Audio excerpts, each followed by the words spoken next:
एक बार की बात है, एक गांव में गुड्डू नाम का एक लड़का रहता था। गुड्डू बहुत शरारती था, लेकिन साथ ही बेहद आलसी भी। एक दिन उसने सुना कि पास वाले जंगल में एक जादुई बकरी रहती है जो बात कर सकती है। कहते थे, अगर बकरी को खुश कर दिया जाए तो वो सोने की मिठाई देती है। गुड्डू की आंखें चमक उठी।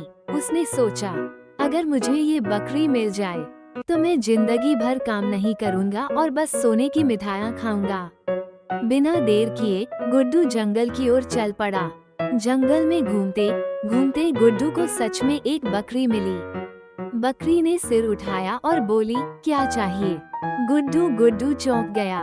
तुम सच में बात करती हो? मुझे सोने की मिठाई चाहिए।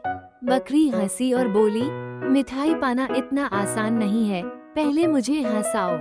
अब गुड्डू को हंसाना तो बिल्कुल नहीं आता था, लेकिन वो मिठाई पाने के लालच में बकरी को हंसाने की कोशिश करने लगा। पहले उसने बकरी को नाचा कर दिखाया, पर बकरी ने उसकी ओर देखा और ऊब कर कहने लगी, ये तो बहुत बोरिंग है। लेकिन बकरी ने जम्हाई ली और कहा, कुछ मजेदार नहीं था। आखिरकार गुड्डू थक गया और गुस्से में जोर से बोला। बकरी अचानक जोर से हंस पड़ी। तुम्हारा चेहरा कितना मजेदार हो गया जब तुम गुस्से में आए। गुड्डू हैरान रह गया।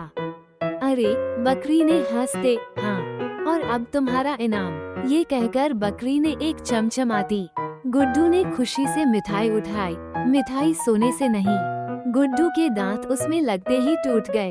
बकरी ठहाका लगाकर हंसते हुए बोली, सोने की मिठाई सिर्फ कहानी थी, असली मजा तो तुम्हारी बेवकूफी में था। गुड्डू को समझ आ गया कि लालच बुरी बला है और वो दांत पकड़कर घर भागा। अब वो हर किसी से कहता, बकरी को हंसाना आसान नहीं, तो खुद पर हंसने के लिए तैयार रहो। गांव वाले उसकी इस कहानी पर खूब हंसते और गुड्डू कभी जादुई मिठाई के पीछे नहीं भागा। गुड्डू की शरारतें थोड़ी कम हो गईं, लेकिन उसकी बेवकूफी के किस्से गांव में मशहूर हो गए।